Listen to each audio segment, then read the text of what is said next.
So, Pokimane apologised. I have to admit, did not see that one coming at all. So, Pokimane has uploaded a apology video which is titled My Overdue Apology. And I'm gonna be honest, this apology is pretty decent. As you know, um, if you've been on YouTube, um, apology or response videos, they don't do very well. Usually they just make things worse. But in this case, I think Pokimane, she did a decent job. Not a brilliant job, but I think she did pretty decent with this apology. She basically. So I'll go through the points. On one. I think that there's one point of criticism which he didn't address. Mm, I can kind of understand. Maybe I can understand why. But I'll get to it a little bit later. So she first talks about the Bo Blacks situation that happened at the end of, I think it was 2018, if I recall correctly, where she had Bo Black's video went taken down of him archiving tweets, which was about Pokimane and Keemstar going back and forth after Keemstar going after a Sniper Wolf simp. Um, so yeah, I think that's fair enough because I saw Bo Black's video on Pokemon's apology, and the way like when he shows like DMs and all that, it did seem like she was trying to victimize herself, which is another thing which apology videos like to do, but thankfully Pokemon didn't do that.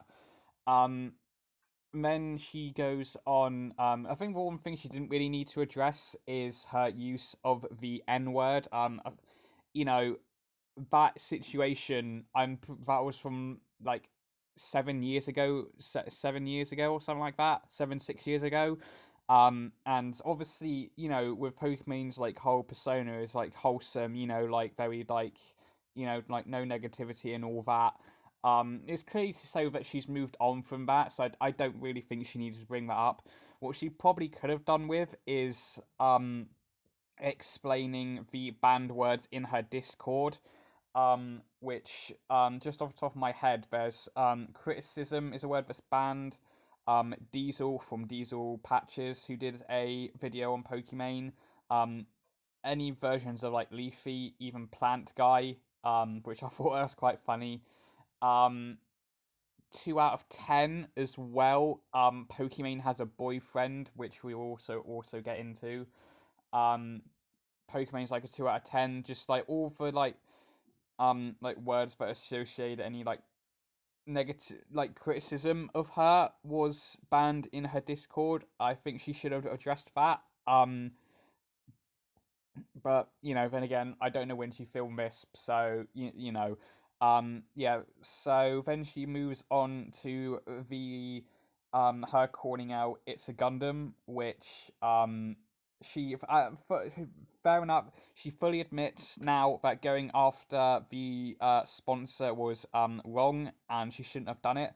Um, which is completely fair. You should never ever try and mess with someone's livelihoods, no matter what they've done. Um, she also does bring up the fact that some of the tweets with a Gundam is a joke, which in Gundam's video I do kind of see, and she felt like frustrated that he was just mocking some fans and for the way they look. Now, if this is my personal opinion, if you're gonna put yourself on the internet, you're gonna have people who are gonna say, oh, you look ugly, you're lovely or beautiful, or whatever. It's gonna be positive. It's also gonna be negativity as well, no matter what you put on the fucking internet. You know, that's it. So yeah, she finally admitted that what she did with Issa Gundam is wrong, and she issued an apology. Excuse me, issued an apology. And now we get on to the whole like Twitch and like fair use thing, which she also says she shouldn't be doing that. Now, um, the problem is with this apology is that what I have a problem with is that she says she's going to try and do better, which is why I'm going to take this apology just with a small little pinch of salt, because, she does, change it up and starts like making her reactions transformative, then fair enough. This apology I'll absolutely take, but we just gotta wait to see, when she does come back to streaming. Um, just see what happens with that. So yeah, that's fair enough. Obviously I did my previous video was about that whole Twitch and YouTube fair like transformative situation. So I think we can say we've definitely won that now. I'll stop talking about that now. So excuse me, jeez. Now she goes on to address the Pokimane boyfriend situation. Now, as Pokimane said in before, she likes to keep her private life private, which I think I can't say anything wrong about. It's fair enough. Because usually if you try and mix your personal life with YouTube, just like if you're like on an online influencer, it's not going to go very well. Just look at every single fucking family vlogging channel. That doesn't go very well.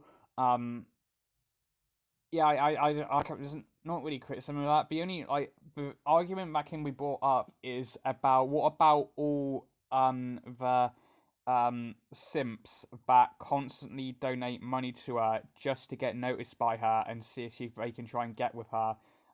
That's the only like argument that can be brought up about that. If people want to keep their private lives private, that's completely fair game. I can't say anything about that. She also talks about donation farming and stuff like that. I don't really know a whole lot about that. And I think that is pretty much it. I think there's nothing from this of course med. Overall, I think Pokimane she did good. She did a very decent apology. Again, it wasn't brilliant. I just think she needs to include the Discord banned words. I think this is a good apology video. I'd give this actually no, I'm not going to rate it because then yeah, that could bring up a whole load of shit if this video goes viral. So yeah, Pokimane yeah, did a good job, and we'll just see what happens, especially with the transformative thing. Since she said she's going to try and be a little bit more transformative, so we'll see what happens with that. So I've got nothing else to add. That's just me, If something, I'm happy with something, I have very little to say. If there's something wrong that I want to talk about, I will talk about it. That's just me in a nutshell. Pretty much my YouTube channel in a nutshell. So I shall see you guys in the next video. See you later, guys.